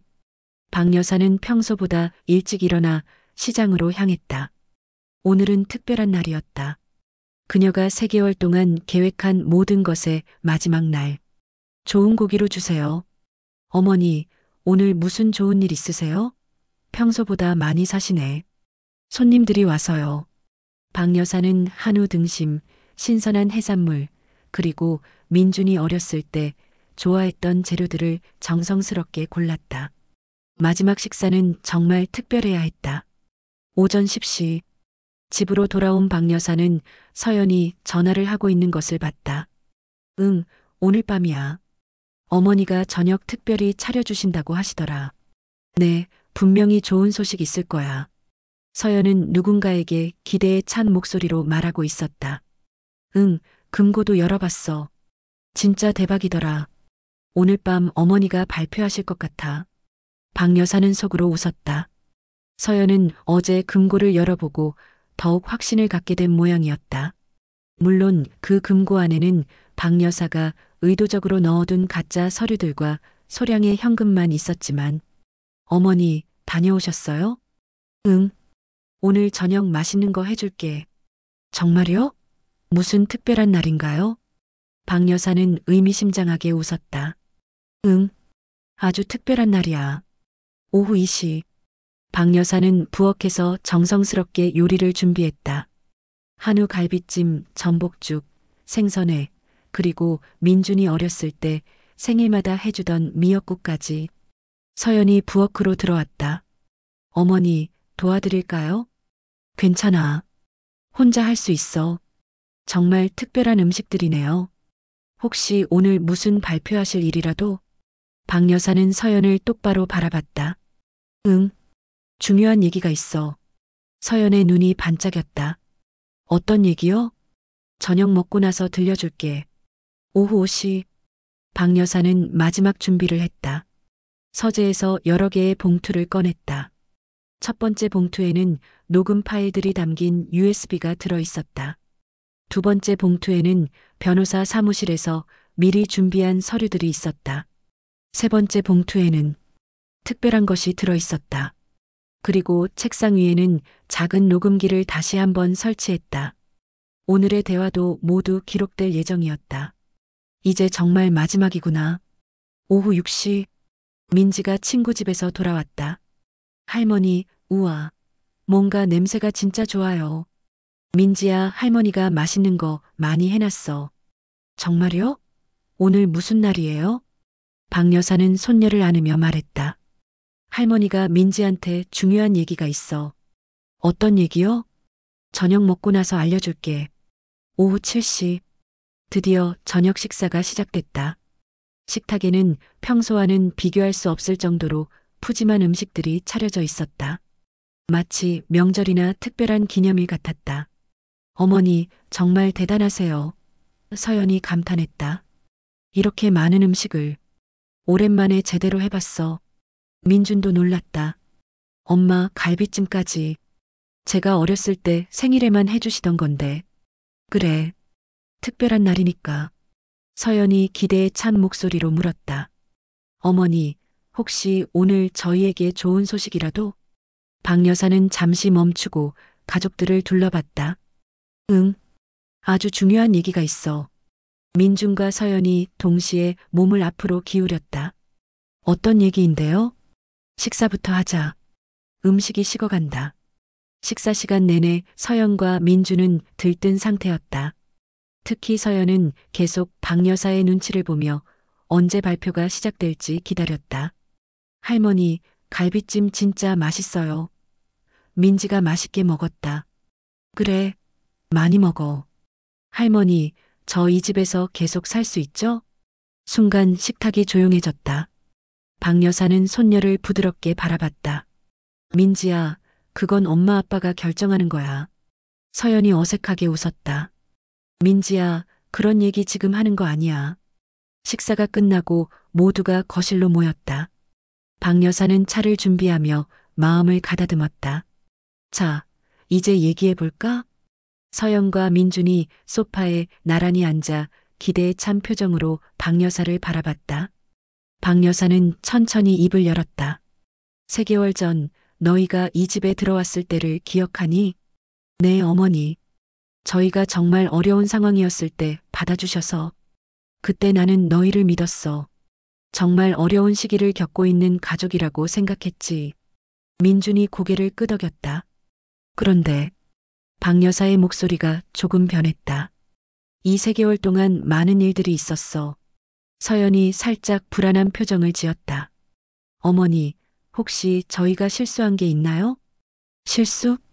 박 여사가 웃었다. 그런 거라고 할 수 있을까? 박 여사는 첫 번째 봉투를 꺼냈다. 서연아, 너는 나를 어떤 사람이라고 생각하니? 어머니를 정말 훌륭한 분이라고 생각해요. 저희를 이렇게 도와주시고, 정말? 박 여사는 봉투에서 USB를 꺼냈다. 그럼 이걸 한번 들어보자. 노트북을 켜고 USB를 연결했다. 그리고 재생 버튼을 눌렀다. 스피커에서 서연의 목소리가 흘러나왔다. 시어머니가 뭐야? 결국 남인데. 내 친엄마도 아닌데 왜 내가 평생 모셔야 해? 서연의 얼굴이 새하얗게 변했다. 간섭도 심하고 꼰대 같고 매일 눈치 보면서 사니까 미칠 것 같았어. 민준이 깜짝 놀라며 서연을 바라봤다. 서연아, 이게 뭐야? 하지만 녹음은 계속됐다. 치매라고 확정될 거야. 내가 확실하게 만들어줄 거거든. 방법이 있어. 어머니가 실수하는 것들 다 기록해두고 있거든. 나중에 의사한테 보여주면서 치매라고 진단받게 할 수 있어. 서연이 벌떡 일어났다. 어머니, 이건... 앉아. 박 여사의 목소리가 차가웠다. 아직 끝나지 않았어. 시어머니를 요양원에 보내고 우리는 새로 시작할 수 있어. 동의는 무슨... 치매 환자한테 선택권이 어디 있어? 우리가 결정하는 거지. 민준의 얼굴이 점점 굳어졌다. 서연아, 너 정말 이런 생각을 하고 있었어? 그리고 시어머니 돈으로 우리 사업도 시작할 수 있고, 정말 일석이조야. 녹음이 끝나자 거실은 정적에 휩싸였다. 서연은 얼굴이 새빨갛게 달아올라 있었고, 민주는 고개를 들지 못하고 있었다. 박 여사는 두 번째 봉투를 꺼냈다. 서연아, 아직 더 있어. 어머니, 설명할게요. 그건... 설명? 박 여사가 서연을 똑바로 바라봤다. 뭘 설명할 거야? 제가 잠시 화가 나서 한 말이에요. 진심이 아니었어요. 잠시 화가 나서? 박 여사는 다른 녹음 파일을 재생했다. 이번에는 서연이 민준과 나눈 대화였다. 여보, 어머니 돈이 얼마나 있는 것 같아? 정기예금이 여러 개라고 했잖아. 최소 몇 억은 있을 것 같은데? 그리고 어머니 상태 봤어? 정말 치매 초기 증상 같아. 통장 관리를 우리가 하게 되면. 민준이 고개를 들었다. 엄마, 죄송해요. 민준아. 박 여사의 목소리에는 실망이 묻어났다. 너는 정말 아무것도 모르고 있었니? 저는... 아니면 알고도 모른 척한 거니? 민준이 대답하지 못했다. 박 여사는 세 번째 봉투를 열었다. 안에는 법무법인 레터헤드가 있는 서류들이 들어있었다. 자, 이제 진짜 중요한 얘기를 해보자.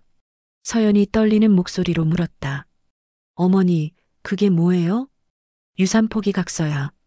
유산 포기? 박 여사는 서류를 테이블 위에 펼쳤다. 이 서류에 서명하면 너희는 내 모든 재산에 대한 상속권을 포기하는 거야. 서연이 벌떡 일어났다. 어머니, 그럴 수는 없어요. 저희가 뭘 했다고? 박 여사의 목소리가 날카로워졌다. 나를 치매 환자로 만들어서 요양원에 보내고 내 재산을 차지하려고 했다고? 그게 아니에요. 그럼 뭐야? 내가 들은 게 다 거짓말이야? 서연이 울음을 터뜨렸다. 어머니, 죄송해요. 제가 잘못했어요. 다시는 그런 생각 안 할게요.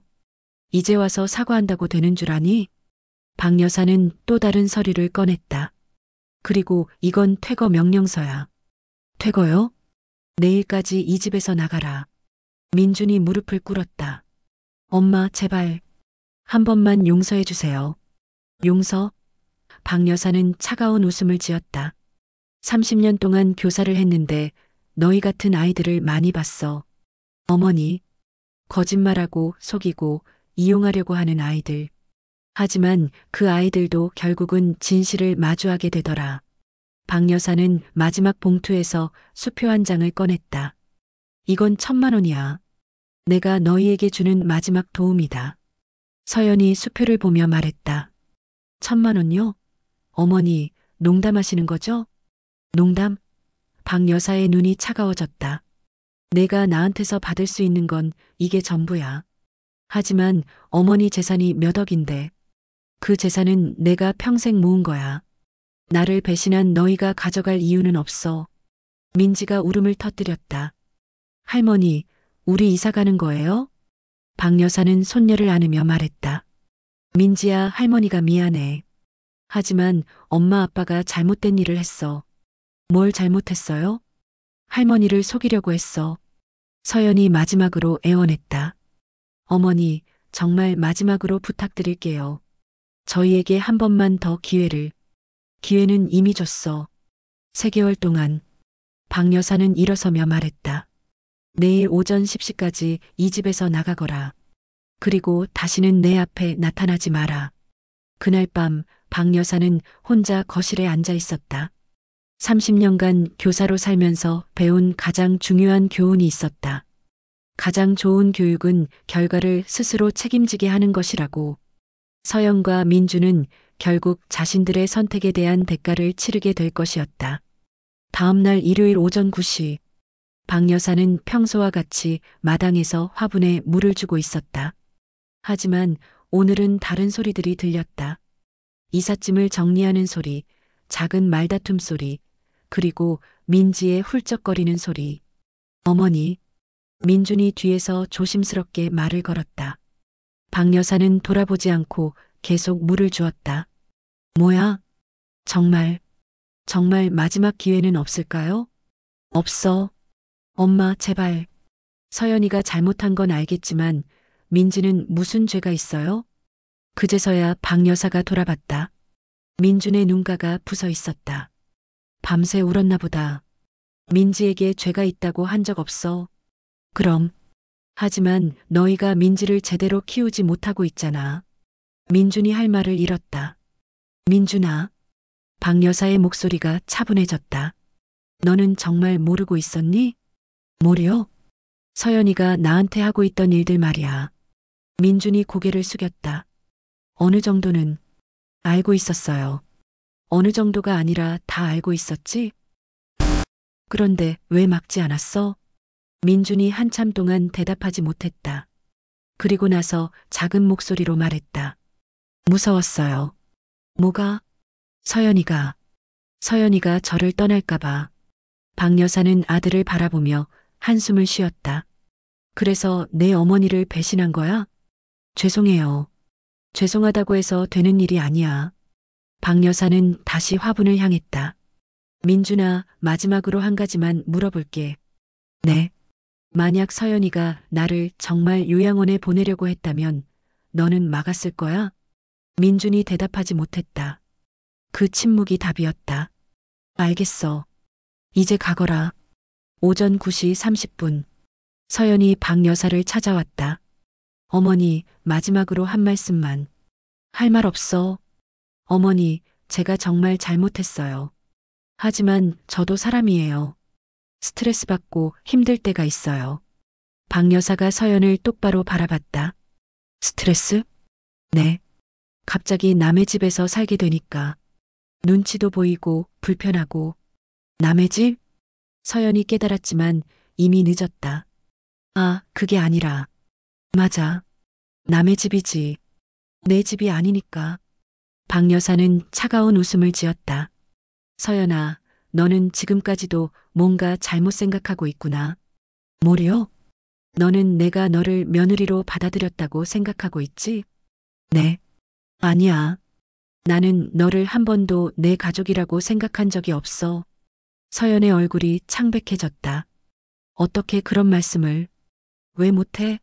너도 나를 가족이라고 생각한 적 없잖아. 그건 시어머니가 뭐야? 결국 남인데. 내가 한 말이야. 서연이 입을 다물었다. 그러니까 우리는 이제 정말로 남이야. 그리고 남에게는 인사만 하면 돼. 박 여사는 등을 돌리며 말했다. 잘 가. 오전 10시. 마지막 짐이 트럭에 실렸다. 민지가 박 여사에게 달려와 안겼다. 할머니, 정말 안 보는 거예요? 박 여사는 손녀를 꼭 안으며 눈물을 참았다. 민지야, 할머니가 민지는 정말 사랑해. 그럼 같이 살아요. 그럴 수 없어. 하지만 민지가 할머니를 보고 싶을 때는 언제든지 혼자 와도 돼. 정말요? 응. 난 엄마 아빠 몰래. 민지가 작은 목소리로 속삭였다.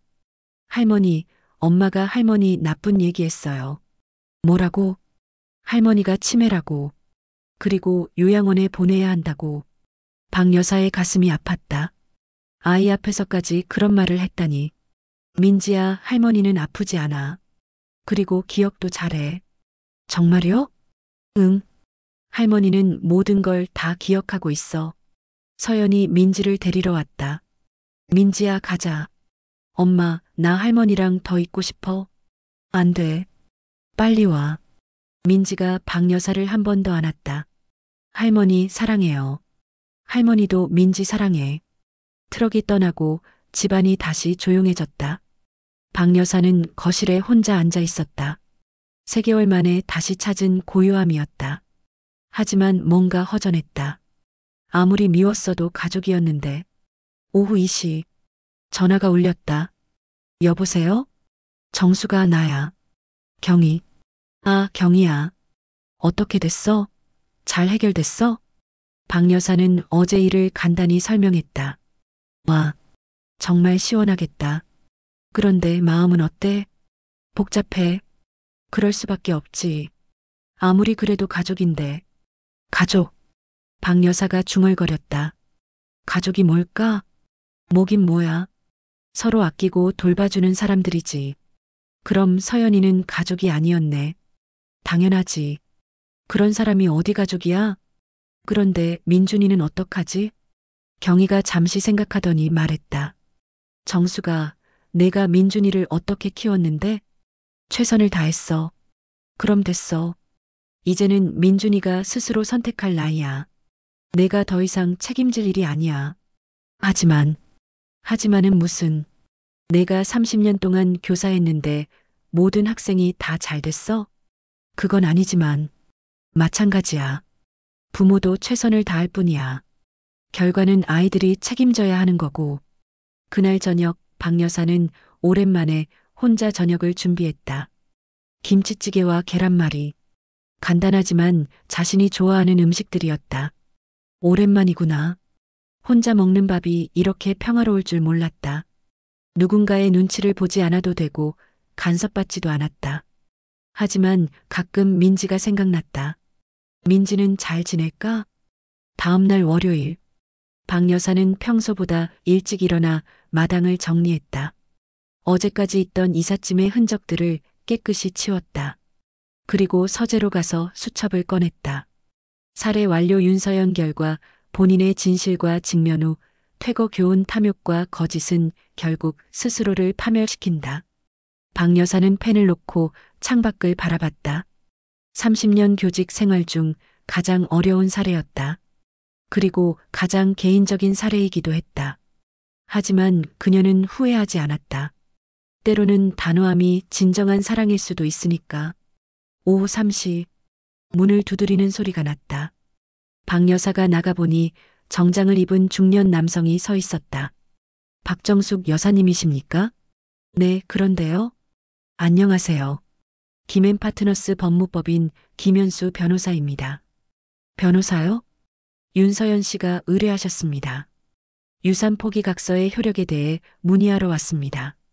박 여사는 웃음이 나왔다. 끝까지 포기하지 않는구나. 들어오세요. 거실에서 변호사는 정중하게 말했다. 여사님, 어제 작성하신 유산 포기 각서의 법적 효력에 대해 의뢰인이 문의를 하셨는데요. 효력이 있나요? 네. 당사자가 자발적으로 서명했다면 법적 효력이 있습니다. 자발적이었어요. 그럼 문제 없습니다. 그런데 변호사가 망설였다. 뭔가요?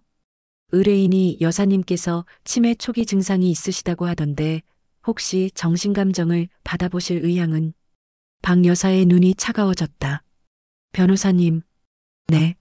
저는 30년간 고등학교에서 학생들을 가르쳤습니다. 작년까지도 학원에서 강의를 했고요. 아, 그리고 어제 일어난 모든 일들을 완벽하게 기억하고 있습니다. 녹음 파일도 있고요. 변호사의 얼굴이 굳어졌다. 녹음 파일이요? 박 여사는 노트북을 켜서 녹음 파일을 재생했다. 서연의 목소리가 흘러나왔다. 치매라고 확정될 거야. 내가 확실하게 만들어줄 거거든. 변호사가 놀라며 일어났다. 이건 의뢰인이 저를 치매 환자로 만들려고 계획적으로 한 일들의 증거입니다. 여사님, 죄송합니다. 저는 몰랐습니다. 알겠어요. 의뢰인에게 전해주세요. 더 이상 법적 분쟁을 일으키려고 하면 이 녹음 파일들을 모두 공개하겠다고. 변호사가 황급히 자리를 떴다. 박 여사는 혼자 앉아 생각했다. 끝까지 자신의 잘못을 인정하지 않는구나. 저녁 6시, 박 여사는 오랜만에 산책을 나갔다. 동네 한 바퀴를 돌며 이웃들과 인사를 나눴다. 여사님, 며느리분들은 어디 가셨어요? 이사 갔어요. 아, 그래요? 갑자기? 네. 새 출발하신다고 하더라고요. 그럼 이제 혼자 계시는 거네요? 박 여사는 밝게 웃었다. 네. 좋아요. 집으로 돌아오는 길에 박 여사는 하늘을 올려다봤다. 여보, 잘했지? 남편이 대답하는 것 같았다. 잘했어. 고생 많았다. 그날 밤 박 여사는 오랜만에 편안하게 잠들었다. 꿈에서 남편이 나타나 말했다. 정수가 이제 정말 내 인생을 살아라. 응, 그럴게. 다음 날 아침 박 여사는 평소보다 일찍 일어났다. 오늘부터 새로운 시작이었다. 3개월간의 긴 악몽이 끝났고 이제 다시 평화로운 일상을 되찾았다. 하지만 무엇보다 중요한 건 자신이 옳다고 믿는 일을 해냈다는 것이었다. 30년간 교사로 살면서 배운 가장 중요한 교훈을 실천한 것이었다. 잘못된 행동에는 반드시 결과가 따른다. 그리고 그 결과를 통해 사람은 성장할 수 있다. 비록 서연과 민준이 아직은 깨닫지 못할지라도 언젠가는 이해하게 될 것이다. 진정한 가족의 의미를, 그리고 존중과 사랑의 차이를. 박 여사는 마당에 나가 꽃에 물을 주며 혼잣말을 했다. 이제 진짜 내 인생을 살아보자. 6개월 후, 봄. 박 여사는 마당에서 새로 심은 장미꽃을 바라보고 있었다. 작년에 서연이 벌레 꼬인다며 버렸던 그 자리에 다시 심은 것이었다. 이번에는 더 많은 종류로 더 아름답게. 할머니, 뒤에서 익숙한 목소리가 들렸다. 돌아보니 민지가 혼자 뛰어오고 있었다. 민지야, 어떻게 왔어? 버스 타고 왔어요. 할머니가 혼자 와도 된다고 했잖아요. 박 여사는 손녀를 꼭 안았다. 6개월 만에 보는 민지는 많이 자란 것 같았다. 엄마 아빠는 모르지? 네. 엄마 아빠는 회사 갔어요. 그리고 민지가 작은 목소리로 말했다. 이혼할 것 같아요. 박 여사의 마음이 아팠다. 왜? 맨날 싸워요. 돈 때문에. 그리고 엄마가 할머니 욕해요. 엄마가 할머니는 나쁜 사람이라고 했는데 저는 할머니가 좋아요. 박 여사는 민지의 머리를 쓰다듬었다. 민지야, 할머니가 맛있는 거 해줄게. 정말요? 할머니 김치찌개. 응. 그런데 민지야, 집에는 언제 들어가야 해? 오늘은 친구 집에서 잔다고 했어요. 할머니랑 있고 싶어서. 박 여사는 손녀와 함께 부엌으로 들어갔다. 오랜만에 정성스럽게 김치찌개를 끓였다. 할머니, 혼자 사는 거 외롭지 않아요? 전혀. 할머니는 지금 정말 행복해. 정말요? 응. 할머니가 원하는 대로 살 수 있어서. 민지가 김치찌개를 먹으며 물었다. 할머니, 우리 아빠가 할머니한테 잘못한 거예요? 박 여사는 잠시 생각했다. 아이에게 어떻게 설명해야 할까? 민지야, 아빠는 나쁜 사람이 아니야. 그냥 용기가 없었던 거야. 용기? 맞는 일을 하는 용기 말이야. 그럼 엄마는요? 엄마는 박 여사가 신중하게 말했다. 아직 배우는 중이야. 그날 저녁 민지와 함께 텔레비전을 보며 시간을 보냈다. 오랜만에 느끼는 가족의 온기였다. 할머니, 저 할머니랑 살고 싶어요. 민지야, 그럴 수는 없어. 민지에게는 엄마 아빠가 있잖아. 하지만 엄마 아빠는 저한테 관심 없어요. 맨날 싸우기만 하고. 박 여사의 마음이 아팠다. 하지만 감정에 휩쓸릴 수는 없었다. 민지야, 그래도 엄마 아빠야. 그리고 민지가 잘 자라면 엄마 아빠도 변할 거야. 정말요? 응. 할머니가 장담해. 다음 날 아침 민지를 집으로 돌려보내고 나서 박 여사는 오랜만에 경희를 만났다. 정수가 얼굴이 정말 좋아졌다. 스트레스가 없어지니까 10년은 젊어진 것 같아. 그래, 나도 그런 기분이야. 그런데 민준이는 어떻게 지내? 모르겠어. 연락 안 해. 서연이는? 그 여자는 더더욱 모르지. 두 사람은 공원을 걸으며 이야기를 나눴다. 정수가 후회하지 않아? 전혀. 그래도 외아들인데. 박 여사가 걸음을 멈췄다. 경희야, 내가 30년 동안 교사를 했는데 하나 깨달은 게 있어. 뭔데? 자식이라고 해서 무조건 감싸고 도는 게 사랑이 아니야. 그럼 뭐가 사랑이야? 때로는 단호하게 선을 긋는 것도 사랑이야. 그래야 아이가 정말로 성장할 수 있어. 경희가 고개를 끄덕였다. 너 정말 현명해졌다. 나이가 들어서 그런가 봐. 오후에 박 여사는 서재에서 일기를 썼다. 2024년 10월 15일. 민지가 다녀갔다. 6개월 만에 본 손녀는 많이 자라 있었다. 하지만 눈빛이 예전만큼 밝지 않았다. 아이가 어른들의 갈등 때문에 상처받고 있는 것 같아 마음이 아프다. 하지만 나는 내 선택을 후회하지 않는다. 잘못된 일에 침묵하는 것은 공범이 되는 것이다. 민준이가 언젠가는 깨달을 것이다. 그리고 서연이도. 가장 중요한 것은 사람으로서의 존엄이다. 돈이 아니라. 일기를 쓰고 나서 박 여사는 창밖을 바라봤다. 햇살이 따뜻하게 내리쬐고 있었다. 한 달 후 11월. 박 여사는 평소처럼 시장을 보고 집으로 돌아오는 길이었다. 그런데 집 앞에 낯익은 차가 서 있었다. 민준이 차에서 내렸다. 6개월 만에 보는 아들은 많이 야위어 있었다. 엄마, 뭐하러 왔어? 할 말이 있어서요. 박 여사는 민준을 집 안으로 들였다. 하지만 차를 대접하지는 않았다. 뭔 일이야? 엄마, 서연이랑 이혼했어요. 박 여사는 예상했던 일이라 놀라지 않았다. 그래서? 그리고 사업도 완전히 망했어요. 빚만 남았고. 엄마, 제가 정말 잘못했어요. 이제야 깨달았어요. 민준이 무릎을 꿇었다. 엄마를 지키지 못한 제가 정말 나쁜 아들이었어요. 박 여사는 아들을 내려다봤다. 진심 같았다. 하지만, 민준아, 네 엄마, 너는 지금 힘들어서 그런 말하는 거 아니야? 아니에요.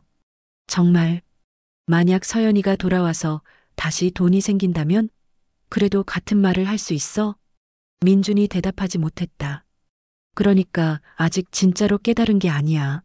엄마, 민준아, 일어나. 민준이 일어났다. 너는 아직 어른이 되지 못했어. 진짜 어른이 되면 그때 다시 와. 언제 어른이 되는 건데요? 박 여사가 아들을 똑바로 바라봤다. 내가 다른 사람을 진심으로 보호할 수 있게 될 때야. 자신의 이익을 포기하면서도. 그때까지는 혼자서 살아봐. 그래야 진짜로 성장할 수 있어. 민준이 고개를 숙였다. 알겠어요, 엄마. 그리고 민지는 잘 돌봐. 그 아이는 죄가 없어. 네.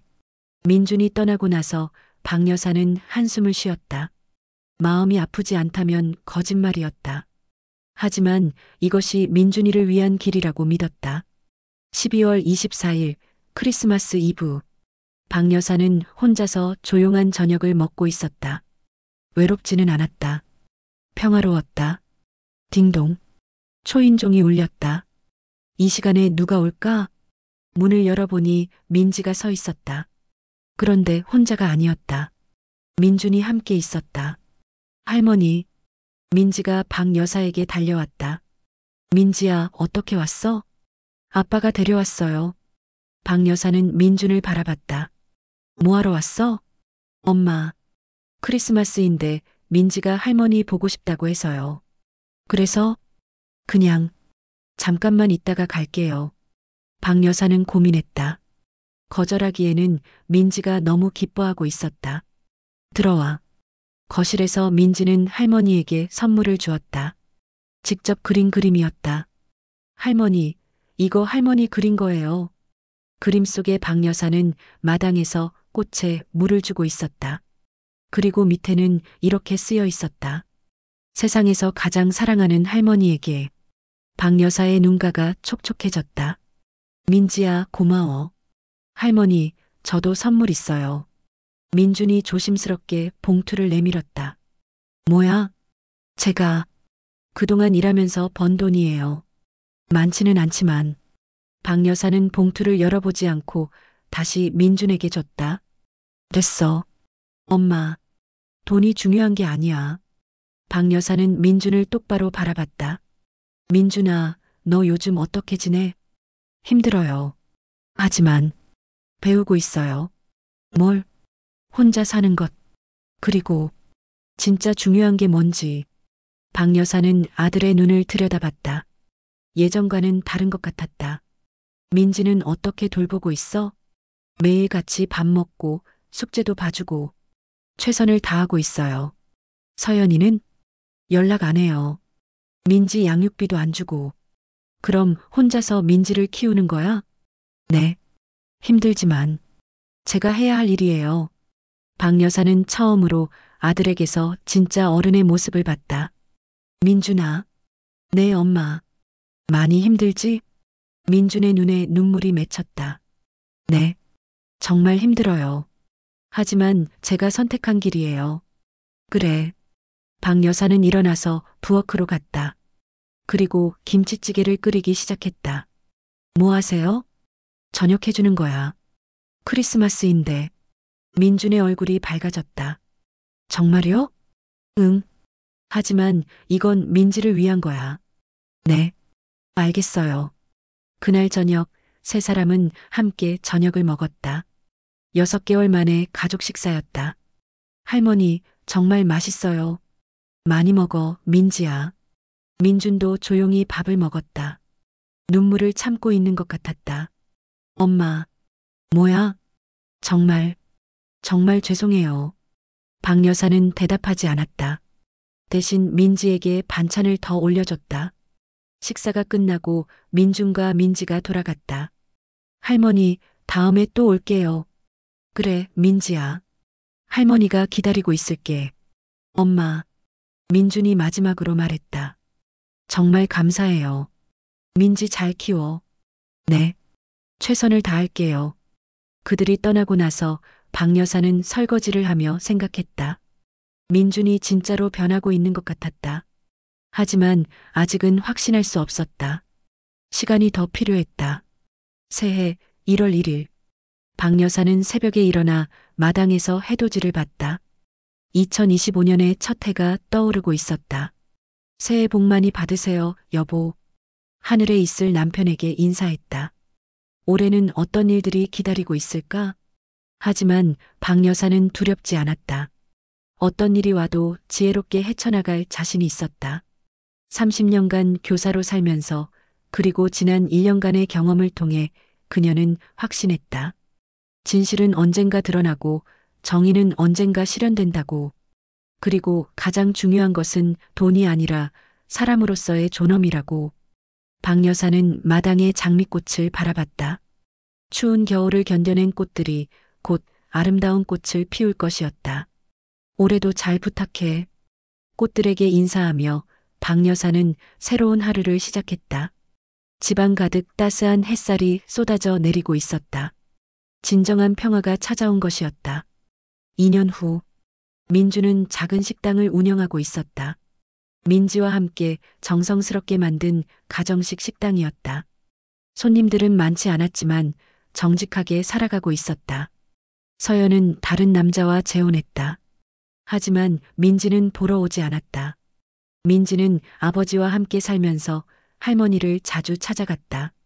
그리고 박 여사의 사랑 속에서 건강하게 자라고 있었다. 박 여사는 여전히 그 집에서 혼자 살고 있었다. 하지만 외롭지 않았다. 진정한 가족이 무엇인지 알았기 때문이었다.